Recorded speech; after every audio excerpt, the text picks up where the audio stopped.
Now, allow me to introduce our speaker. And it's funny because I know I'm getting old because I had to print it off in really big font.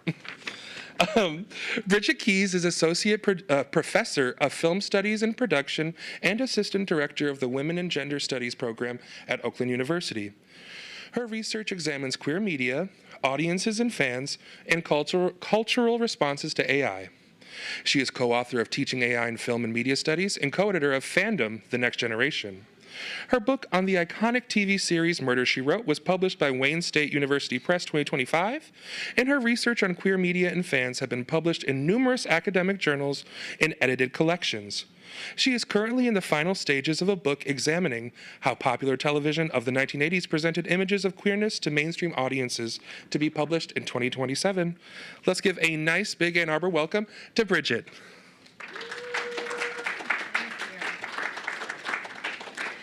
Thank you so much for having me. And I am especially grateful to the Ann Arbor District Library for organizing the Big Gay Read, especially in this political climate that we still have this. I love that.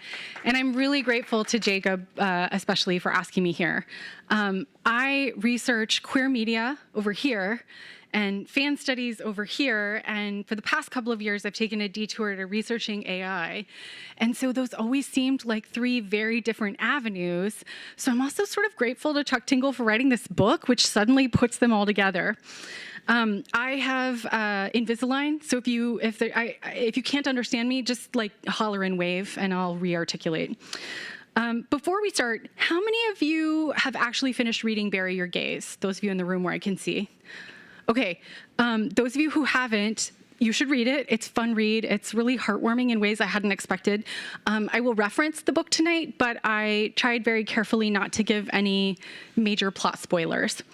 And how many of you came to see Chuck last month at the main branch? That was really a wild night. Okay. I also just want to give you a quick warning that I do have a slide with some images of queer character deaths coming up. So this talk is called The Algorithm's Gonna Get You, which means that I've had Gloria Estefan stuck in my head for a couple of months, but I think we're recording this to YouTube, so I'm not gonna play it for you because copyright music, but now it'll be in your head too. But the reason I picked that title is because there's plenty of things that happen in the book Bury Your Gaze, but the big bad that sort of kicks off the plot is obviously about big data and the datafication of Hollywood. So let's start by talking about what that even means, right? What is big data? Well, like big oil and big tobacco, it refers to a whole industry of data collecting and data mining. But in computer science, it also refers to sets of data, quantities of data in sets that are so massive, no human could ever actually wrangle them. So this necessitates computational tools, more data, more algorithms to help us make sense of that original data. So it becomes a self-perpetuating problem, right? And big data took off in the 21st century, but the explosion of artificial intelligence tools in the last couple of years has really exacerbated the problem. We collect data on everything. We can run analyses of that data from every which direction. It's just so much information that we don't know how to make sense of it anymore. So we turn to AI tools to tell us which data to pay attention to, what the data means, what to ignore, what not to ignore. And then that in turn makes us believe that we can collect more data because the AI can process it for us, right? So it becomes a cycle. And one of the problems with this is that all these numbers and algorithms and calculations give us the impression of objectivity. But precisely because there is too much information and choices have to be made about what to include and exclude, what to look at, what to ignore, working with big data is still subjective. And what it quantifies does not necessarily have a closer claim on objective truth than other research methods, even though we often pretend that it does. And when I say datafication, this is what I'm referring to, a similar problem where every behavior, every choice, everything that exists in the world can and will be turned into data and quantified in some way. And this includes things like which movies we watch, what stories they tell, and how we respond to those stories. So Hollywood obviously hasn't been immune to the era of big data. To understand why entertainment industries are so apt to turn to digital tools, even unproven ones that overinflate what they can actually do, we have to understand the typical model for how a feature film gets made. So, a mainstream feature film costs tens of, or often hundreds of millions of dollars. And those costs are all upfront before a single ticket has been sold at the box office, right? So studios are very risk averse. They want to ensure that the money spent by them and by private investors will be recouped in box office revenues. So if you wonder why there's 900 Marvel movies, this is part of the reason why, right? They assume that because people saw one, they'll be more willing to go see another. And so that makes that movie feel less risky than a new story with new characters, right? It's also the same reason why we see trends. So right now, the trend is horror. It's also a trend in literature right now. So horror movies are doing really well at the box office. We can expect to see like a sort of overabundance of them in the coming year or two. It's just a way of mitigating risk by repeating what came before that worked, right? Now, television is what our main character in Bury Your Gaze, Misha, writes. And television operates a little bit differently, at least historically it did, because traditionally episodes came out week by week, and writers hadn't finished writing the whole season when they started airing episodes, right? So they could rely on ratings from prior episodes to gauge what was working and what didn't, and they could course correct in the middle of a season based on those ratings. Now, though, television seasons have shrunk, and many cable and prestige, like streaming series, those are often entirely written and produced before they even make it to your favorite streaming app. So they don't have those week-to-week ratings to go on. So much like film, they rely on what worked before, prior series, focus groups with potential audience members, and expert predictions. Now, in the era of big data, there are tools that can do that expert predicting much faster and much easier, and they promise more accurate predictions. So in the book, we have Jack, our fictional studio executive from the fictional Herald Brothers Studios. And he explains to Misha, it used to be my job to make these calls about what should and shouldn't be included, what should make it to screen and what shouldn't, right? So it used to be my job to make these calls. Now I get an email from the board. Everything is fucking data points and trends and graphs and targeted marketing. I'd say it's all bullshit, but I've seen the results. The money doesn't lie. So let's look at an example of the kind of tools that he might be referring to. This is Synalytic. It's a real tool. It's really being used in Hollywood right now. And you can see their claim is future-proofing the entertainment industry, right? So if you use this tool, you will never have a flop ever again. Only hits is sort of their claim, right? So Synalytic can run analyses of market trends, what kind of stories are popular right now. It's got profiles on stars, so you can input casting choices and it can tell you about whether that person is likely to help your box office or hurt it, whether they're a right fit for the genre. You can also input directors and writers. The tool boasts that it has over 650,000 talent profiles. So that's a lot of information about a lot of people in Hollywood, none of whom, by the way, consented to having all of their information used in this tool. They probably don't even know it's there. And you can also upload a script or synopses to help give it more information about your potential project. And as you play around with these variables, Synalytic will tell you how these choices contribute to your potential box office revenues. So by changing your casting or your story, other details, Synalytic asserts that it can predict your box office with 85% accuracy.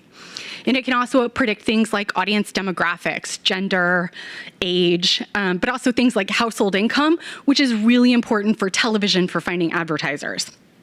So let's look at an example. This is from Killers of the Flower Moon, directed by Martin Scorsese, came out a few years ago. On the top right, we can see Leonardo DiCaprio, the star, what he's likely to pull in on box office, his sort of previous rakes and his average. The same for director Martin Scorsese. Below that, we can see, what's the best distributing platform for this. We can also see where in the world people might be likely to watch. So you can channel your marketing into those areas. This is a lot of data, right? It's almost too much data. And Tools like Synalytic are one way that Datafication has already changed Hollywood by pushing studios into using AI tools like this to greenlight what projects get made, instead of relying on the expertise of executives and producers like Jack in the book. But you can imagine how enticing this would be to a studio when we're talking about hundreds of millions of dollars on the line. Is the executive who's in charge of greenlighting projects making decisions subjectively? Maybe based on their gut feeling, maybe because they have a personal relationship with the director, or maybe because they have some biases that they're not even aware of, or are they making that decision based on data? And data doesn't lie, right? Data doesn't have biases. Well, actually it does. And I think more importantly, because we'll circle back to that in a second, can our tastes and choices really be quantified so easily as an audience? And even if they can be, are we okay with it? So I think here's where algorithms become a problem, and we're gonna circle back to this as well. But if all of these predictions are based off what happened in the past, right? So much like every predictive algorithm, it's presuming that what happened in the past is gonna carry forward into the future. And sometimes they program for variables that things might change, but life changes a lot more than a predictive algorithm can predict, right?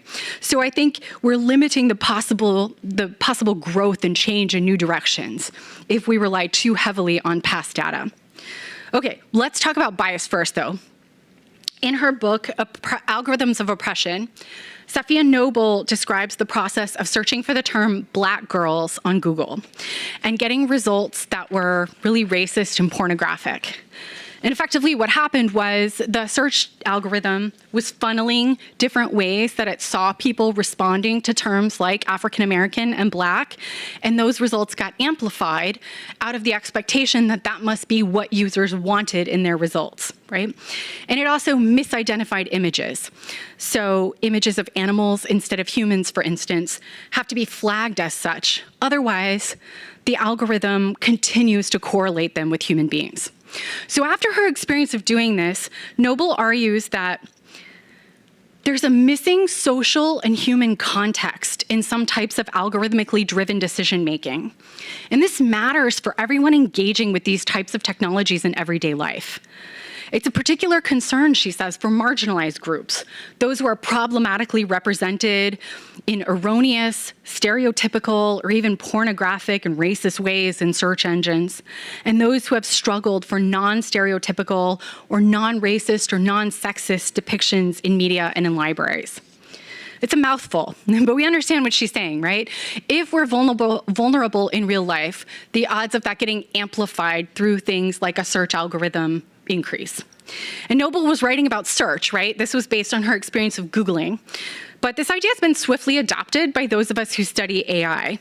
And in the case of AI tools, bias can be especially pernicious because the models behind them, whether it's text for a text generator or images for a video and image generators, those models gobble up everything from the internet, and they can't really tell the difference between satire and sincerity or between appropriate and inappropriate. It takes an army of humans working behind the scenes to manually extract items from the data set or to retrain the algorithm to know better.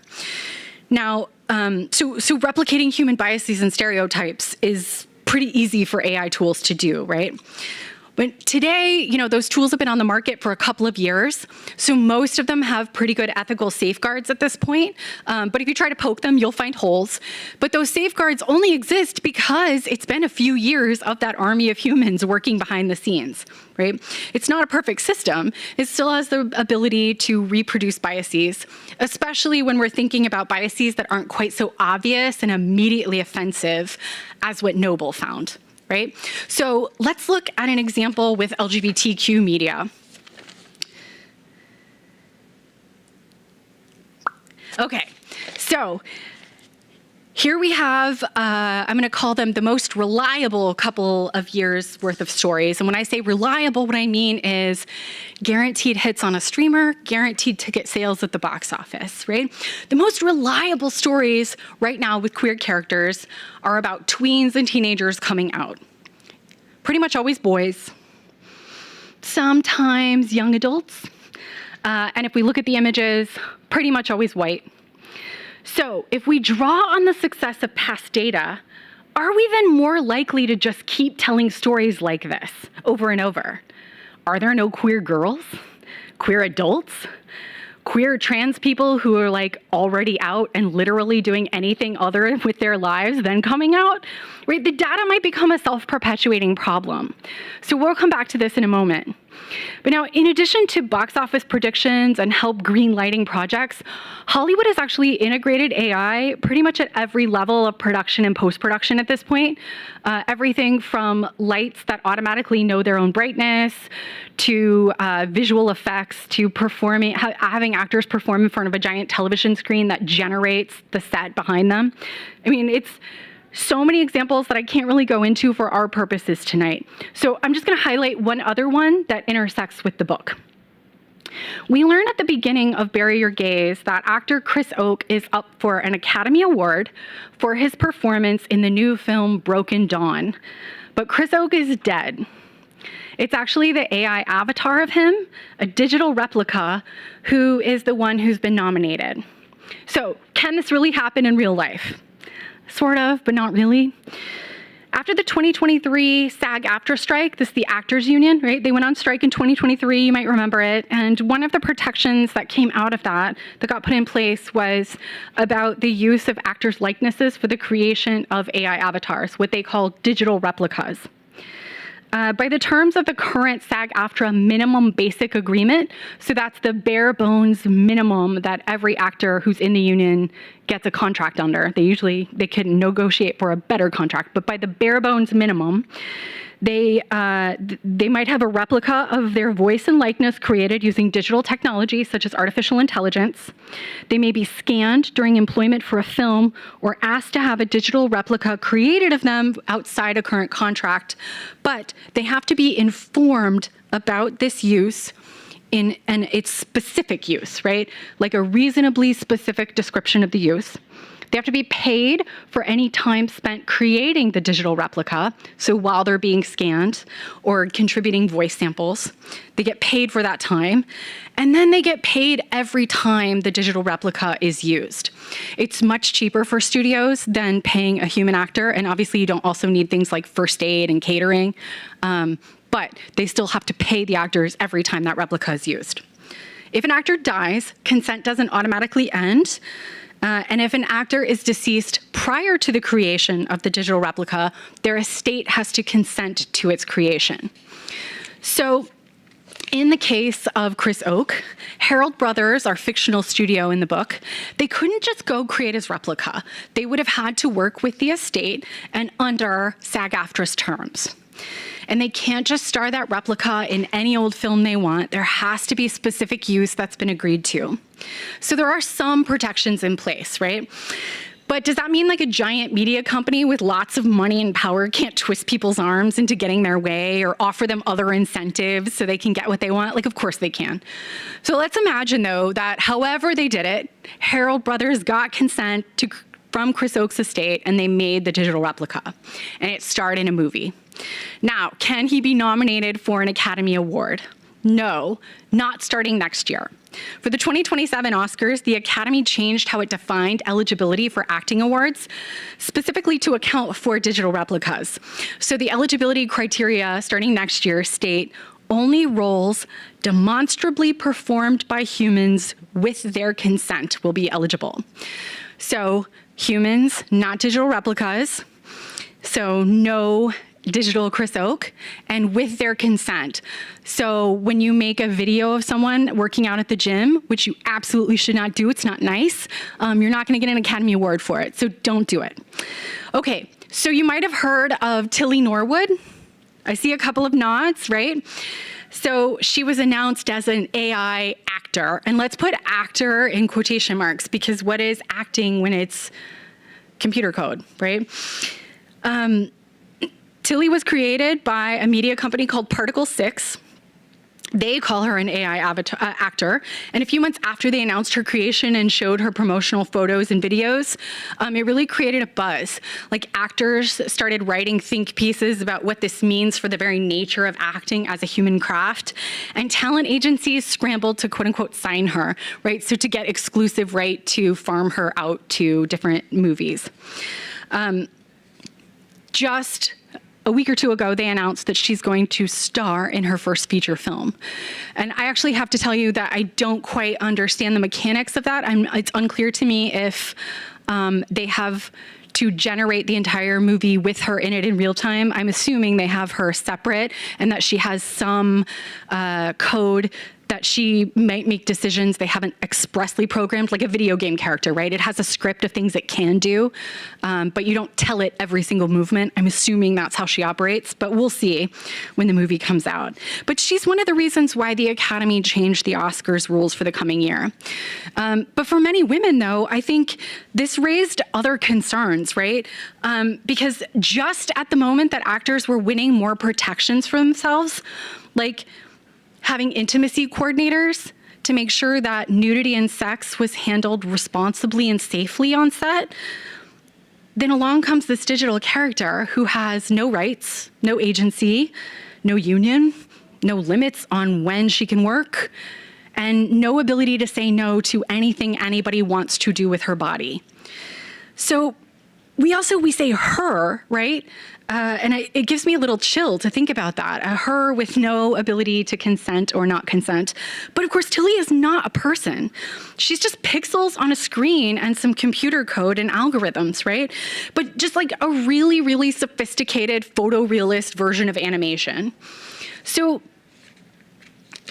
in the book, Misha actually, our main character Misha, he goes to the lab where Chris Oak's digital replica was created.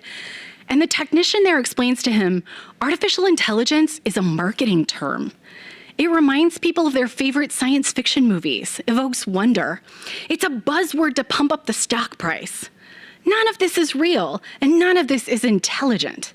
If it was actually sentient life, we'd be talking about human rights issues and debating the existential morality of shutting it down. Instead, she says, it's just computer code. And that computer code has two goals. One, to create a perfect in-character performance, which Chris Oak's digital replica clearly did because there's an Academy Award nomination. And two, to accumulate as much profit as possible. And the second part of that statement is the important one. Outside of projects that operate under the union protections that we just talked about, and with giant budgets, there's actually a lot of experimenting happening with AI-assisted and AI-generated film, like the example of Tilly Norwood in Particle 6. We have AI animation, AI avatars, all the way to entirely generated movies. The prestigious Tribeca Film Festival, they've been screening AI shorts, but this year they accepted a fully AI-generated film into their main program. Last year, they announced a partnership with OpenAI to support independent filmmakers experimenting with AI production. The AI tool Runway, it's a video and animation generator. They host the AI Film Festival, now in its 4th year, and they have partnerships with Tribeca, Lionsgate, and Roku. So major entertainment companies, like our fictional Herald brothers would be, they're keeping their eye on things like this. Because in the film festival world, it's about what can be done artistically and technologically. But they want to see if it actually makes money, because that's actually more important to them, right? And that's because everything in Hollywood now is IP, short for intellectual property. Who owns the IP, who has the rights to it, who can make money off it, that's what matters. In the opening to Bury Your Gaze, Jack tells Misha he has to kill off his main characters, 2 special agents, after they kiss, and if he won't comply, the studio will just take over the show because they own it. And Misha's career would be effectively over, Jack says, because without the major studios or access to any IP, you'll probably still find some student films to help out on. And that's supposed to be a burn, right? He won't actually be able to work in the union. He won't work with anything that makes any money, right? He can just work on a dinky student production with no budget. And And Misha explains to us that he feels so strongly about not killing off these characters that it's only a matter of time until I breach my contract. And then HBS can hire a new writer and kill off my characters themselves. Hell, they can have a computer do it. Now, what does he mean here, since he created the series and he writes it? Well, as Jack infers, Herald Brothers owns the rights to the characters and the concept. So a common arrangement in media industries is that writers operate under a work-for-hire arrangement, meaning they don't own the copyright to their writing. The studio or corporation does. In the Writers Guild of America contract template, studios and writers can negotiate various terms that aren't already spelled out in the minimum basic agreement. Things like how much money the writer will be paid and when deadlines happen, like what % of your pay will you get at each, deadline in the project. But the contract itself presumes a work-for-hire arrangement. It states, producers shall be the author and copyright owner thereof for all purposes throughout the universe without limitation of any kind or nature. It goes on to describe copyright, the trademarks that the studio might want to register for any proper names or logos that come up in the media text, adaptation rights. All of this belongs in the hands of the entity hiring the writer. So if Herald Brothers is the producing studio, they probably made a similar arrangement with Misha for his TV series Travelers. And as long as they've satisfied the terms of their contract, the WGA's minimum basic agreement, there really isn't a lot Misha can do if they replace him with a chatbot to finish the season. However, while Misha is still under contract, according to the terms won during the 2023 Writers Guild strike, Herald Brothers can't force him to use AI to write scripts, nor can they use AI to write scripts and then give them to Misha and make him polish them without crediting him for the writer. And that matters a lot for things like keeping your union card, residuals, pay, stuff like that. Did any of you watch the final season of the HBO series, The Comeback with Lisa Kudrow? Okay, everyone else should go watch it. It's a really fantastic show. In the final season, Lisa Kudrow's character, Valerie, she's an actor, she lands a leading role on a sitcom and learns that it's being written by an AI chatbot with minimal human oversight. And narratively in that world, the whole thing is a total train wreck, and it's really controversial. They start getting protested by other actors and writers.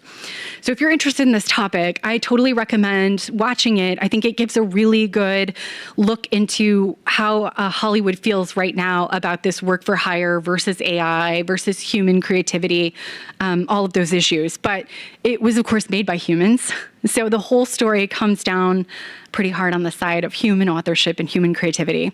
Actually, veteran sitcom director James Burrows, who just died a few weeks ago, television genius, he has this really moving monologue about how the pathos of the writer is what makes good TV writing.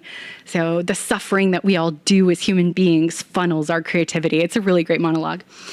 Okay, so that was a really abbreviated tour of Hollywood's current relationship to AI. Every day there's new stories about some deal being made, Disney and OpenAI, new models coming out, things unions are fighting for, lawsuits. There's just so many things happening that we can't really cover it all here tonight.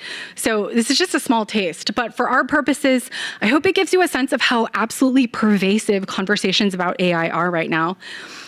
But I also hope it leaves you with a little bit of relief that we're not, or maybe not yet, to the point where you're going to see a billboard with a dead actor starring in a film and getting nominated for an Oscar for it. But what does any of this have to do with the phrase, bury your gaze, and with queerness? To me, they're incontrovertibly linked. Bury Your Gaze, the novel, opens with that meeting between Misha and Jack at Herald Brothers Studios. Misha's been writing the back half of the season for his series Travelers, and in the finale, he plans to have his two main characters, Agent Lexa and Agent Naomi, kiss and finally acknowledge their romance. And instead, Jack tells them he has to kill them. Well, killing LGBTQ characters has been a long practice in Hollywood. And it was brought to a head in 2016 with the death of one character in particular. Does anybody want to guess who I'm talking about? Okay. new information. Her name is Lexa. She's a character on a dystopian sci-fi series on the CW called The 100. The show was on the air for 7 seasons, 100 episodes.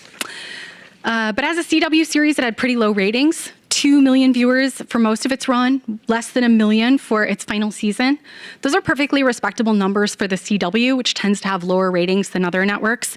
But just for comparison, The Walking Dead, which was also a dystopian sci-fi series, and it was on the air at the same time, and it wasn't even on a free channel like The 100, it was on a channel you had to pay for. It had 17 million viewers at its peak. So I think The 100 probably wouldn't have lasted as long as it did, and we really wouldn't even be talking about it anymore, except for something that happened in the 3rd season. Lexa, on the left here, admits her feelings to another character, Clark. The two have sex for the first time, and the next morning, Lexa gets shot and killed in a really non-heroic way. It's just a stray bullet. The whole thing is just a few seconds on this tiny TV show that most people had never heard of. But in 2016, it became the straw that broke the camel's back because of how many other LGBTQ characters had been killed off around the same time. And because the series had a really impassioned fandom that were incredibly active on social media. So this is 2016, this is the era where TV networks would put hashtags on the screen and encourage you to tweet along while you watched. And showrunners would participate and respond back to viewers. So the outcry over Lexa's death got a lot of attention, and it spurred further outcry from people outside the 100's fandom. Other people who were fed up with what they thought was the entertainment industry's mistreatment of queer characters. And part of the problem here is that there is already an underrepresentation of queer and trans characters in mainstream media. So the death of any one of them feels really significant. In the case of many examples, including the ones that I previously showed, like many of these characters died in totally random ways, like Lexa. And like Lexa, they died shortly after finally coming out, finally admitting their feelings to another character of the same gender, or just plain having like a beautiful romantic night with their partner. So I can hear skeptics saying like, okay, but don't a lot of characters in film and TV get killed? And it's true, American media is quite violent comparatively to other national media. But it's that there aren't many queer and trans characters to begin with, and their deaths are often coupled with this kind of emotional manipulation that makes those deaths feel more poignant. In fact, viewers were so fed up with Bury Your Gays that they coalesced into a nonprofit activist organization, LGBT Fans Deserve Better, and created the Lexa Pledge. They demanded that showrunners and writers attest they would not kill off or mistreat LGBTQ characters just for the sake of drama, and that they wouldn't tease queer relationships like the CW had, or the 100 had with Clark and Lexa, just to drive up the ratings and then not deliver. The pledge calls attention to the fact that this isn't just about media. In real life, we know that trans people face greater levels of violence than cis people, and LGBTIQA people generally are victims in higher numbers of suicide and bullying. So the pledge recognizes that what happens on screen can actually have real-world echoes, and it's trying to promise a better alternative. And the pledge felt really, really meaningful at the time, and it got a lot of attention as various producers signed off or didn't. Now, though, 10 years later, it actually hasn't had much traction. LGBT Fans Deserve Better's website is defunct, but I think still Lexa's death, LGBT Fans Deserve Better, the organization, and the Lexa Pledge collectively, they brought greater awareness to how the trope bury your gays in Hollywood is frankly a cheap shortcut to writing better and more meaningful stories. Now, in the case of Lexa, the actor playing her, Alicia Debnam Carey, she wanted off the show because she'd been cast in Fear the Walking Dead. But could they have just written her out of the story? Or if they felt they needed to kill the character, could she have died more heroically? Did they have to kill her the morning after she consummated a relationship with her girlfriend, making it seem like her death was punishment for being queer?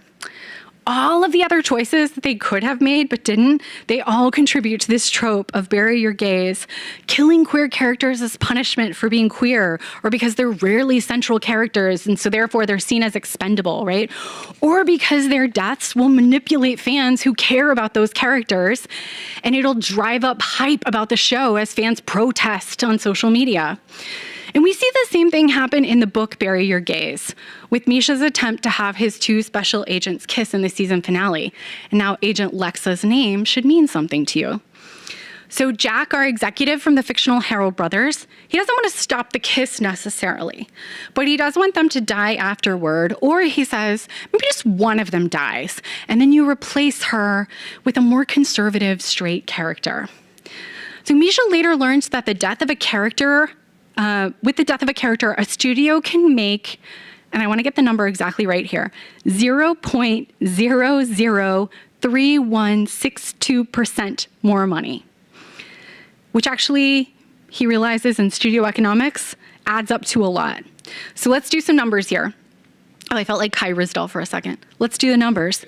That's an NPR inside joke for those of you who get it. Okay, when Netflix tried to acquire Warner Brothers last year, the deal was estimated at $82 billion. Okay, so that gives us a pretty good estimate of Warner Brothers' assets and worth, right? So Warner Brothers, Harold Brothers, let's go with that. So 0.003162% of $82 billion is more than 2.5 million. So as Misha realizes, even a fraction of a percentage is a ton of money. And that equates to a lot of jobs gained or lost. But he realizes it still feels like a jaw-dropping display of greed. He later contemplates that the real villain is unchecked capitalism and the desire for capitalist systems to monetize other people's trauma. So if we're bound to the realities of capitalism in the entertainment industries, then I guess the question for us is there another way to find an audience and make money other than by killing queer characters? In the book, Misha tries to argue queer death isn't the only profitable storyline. He says it's not just about telling queer stories. It's about telling all kinds of queer stories. Yes, there can be tragedy and death and darkness, but don't forget queer beauty and queer catharsis and queer joy. He also explains that if the story is good, it will find an audience. Whether it's a tragedy or triumph doesn't matter. Now, is he right? Well, for that, we can once again turn to Fandom. In addition to hashtag campaigns and trying to force the industry's hands with the Lexa Pledge, fans have also rallied for a variety of political and social concerns. LGBT Fans Deserve Better, for instance, worked with the Trevor Project, which is the LGBTQ youth suicide prevention organization. In 2005, the Harry Potter Alliance was formed among Harry Potter fans to raise money for Amnesty International. And for the next 20 years, the group raised money for a variety of issues. They started anti-bullying campaigns, they fought against ICE raids, and when J.K. Rowling's trans hate no longer seemed tolerable, they changed their name to Fandom Forward in support of trans rights and to welcome in people from other fandoms. The group closed down in 2024, but it remains a really visible example of fan activism pushing the needle on social issues. And there's lots of other examples across fandoms of fans raising money for causes, starting nonprofits, doing social good. I know there's an entire book about Supernatural, the TV show on the CW, their fandom, and the way that fans actually work with people on the series to do social good. And many of these examples are related to LGBTQ causes specifically, showing that yes, actually, fans appreciate stories of queer and trans resilience and joy. Now, studies on AI and fans are just beginning to come out. Some fans definitely play with and enjoy AI tools. Character AI, has anyone ever played with Character AI? It's an AI tool that lets you chat with chatbots that are built as specific characters. And so for its first couple of years, it was kind of a free-for-all with characters from film and TV before they started scraping out the copyright material. It became a lot less fun as a site, frankly. Some fans create fan fiction and fan art using AI tools. Others see this as highly controversial and unethical. Those debates are outside of the scope of our purposes here, but suffice it to say that many concerns come from worrying about human creativity from which media texts and the fan work they inspire are drawn. And fans worry about the future livelihoods of the creatives behind the work that they love, right? They don't want that work to be used as training data and for AI to spit out imitations of it and their favorite creatives to lose their jobs. So when it comes to telling queer stories, though, there's additional concerns about the wide infiltration of AI tools across every sector of entertainment. Given that we know these tools learn from existing cultural works, and that existing cultural works tend to have absences of queer and trans characters, or stories of queer and trans characters that are problematic, or their deaths, we should be concerned about the use of those tools to produce more future work. But since the earliest days of media fandom, when characters on television could never be explicitly homosexual unless they were criminals or mentally ill, fans shipped them. Here we have Captain Kirk and Mr. Spock from the original Star Trek series, which famously had and still has one of the first and biggest media fandoms. Do we have Star Trek fans here? Yeah. And how about fans of a Kirk and Spock pairing? People are too shy to raise their hands, but I know you're out there. Yeah. So within the television series and its subsequent movies, Kirk and Spock are crewmates and friends, just close friends. There's never anything expressly homosexual about their relationship, but they keep choosing each other and their adventures on the Starship Enterprise over things like getting married to women and having families. So we can read queerness into their relationship. There's a pretty famous example episode, Amok Time, where Spock is supposed to get married and have sex with a Vulcan. That's his alien race. He's a Vulcan. So he's supposed to have sex with this woman, sort of marry her as a life partner. And he has to fight Captain Kirk to the death. Long story. But through very clever plot twists, he doesn't end up with the woman, and both he and Kirk live, and the whole episode concludes with them back on the Enterprise together, no ladies. So many fans see this as indicative of the fact that Kirk is actually his true love. So much so that he betrays his heritage in this arranged marriage that's, it's been arranged since his childhood so he can be with Kirk. And before the internet, fans created their own fan fiction stories about Kirk and Spock that were shared in zines like Spockanalia, which you have here, that they mailed to each other. They created vids by splicing together scenes from episodes onto VHS tapes. And then in the early days of the internet, they used discussion boards and user forums. Now they gather on Tumblr and Discord and post stories to the fan fiction site AO3. So my point is, in the absence of express queerness, fans rewrite stories and characters. They find ways to hack the system. And hacking is obviously a little more complicated when it comes to sophisticated algorithms and machine learning in the age of big data, but queer fans are clever. They know how to experiment and poke at things and push things into new territory. It's what fans have been doing since the origins of media fandom. So I'm confident that as we see more stories about queer fan activism in the coming years, we'll see stories specifically about pushing back against the heterosexist, that's a mouthful, cis-sexist framework that undergirds many of these AI tools. What I mean by that is that because we live in a society that is predominantly heterosexual, it's the default norm, and cis is the default norm, right? That undergirds AI tools because it's so baked into their data sets and algorithms, right? And I think we're gonna see fans continuing to push back against that these AI tools will have implicit biases and we're not standing for it. I'm gonna pause there. And if you want to learn more, you can follow the QR code to a document where I've put some links and resources. And I think it's time to take some questions. Yes.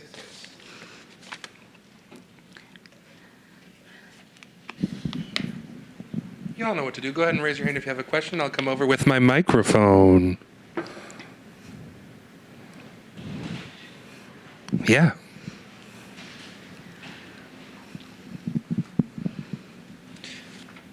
Hi, is this on? Yeah.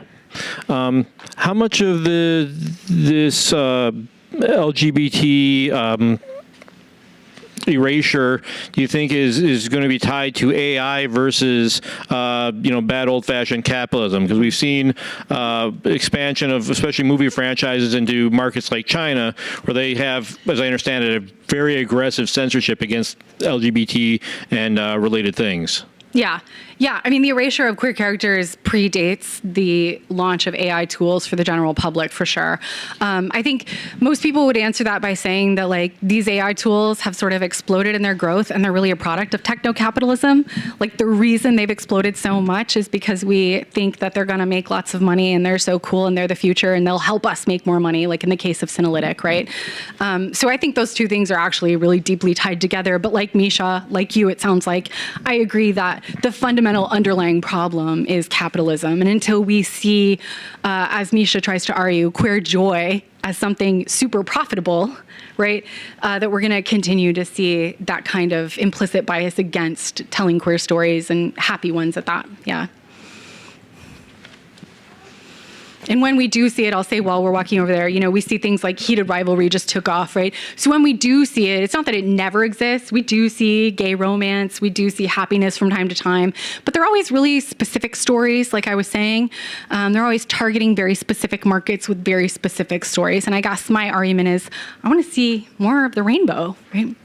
Yeah. That was kind of going to be my follow-up a little bit, too, because at the end of the book, Bury Your Gaze, it almost kind of turns into that, where it's like they are trying to monetize the queer joy then, but in a very specific way. So how do you kind of see, based off of your research and what you've looked at and talked about today, how do you see that potentially in the next 3 to 5 years coming into mainstream media? Yeah. I mean, is it going to be more of just like the heated rivalry, very single mono type of story told, or do you see room for kind of more of that explosion of queer joy? Yeah, it's a really good question. I mean, I've mostly concentrated tonight on talking about mainstream sort of major media conglomerates, because that's what Misha is writing for in the book, Herald Brothers, Warner Brothers, right? And I think within the case of those, like, it's always money that drives to the decision making. Even when the money produces social good, it's the money is the reason, right? We don't do social good for its own sake. We do it because it's profitable. And even when what we think is going to be profitable isn't actually profitable, like, they've made the choice, right or wrong, because they think it'll make money. So I think a lot of queer media scholars would say what we have to do is actually just turn completely away from that. The major media conglomerates, they have a different impetus. And so things like independently produced media, local media, like, those are places where we see a much more variety of storytelling. The problem is access, right? Independent media isn't often as accessible to everyone. Sometimes we don't have, like, theaters that show independent films. We only have megaplexes in our town, and they often can't get major distribution on streaming platforms and things. So it's a question of access. But most queer media scholars would say, yeah, we just have to forget the majors. We need to turn our attention to independent artists and support them, and that's the solution.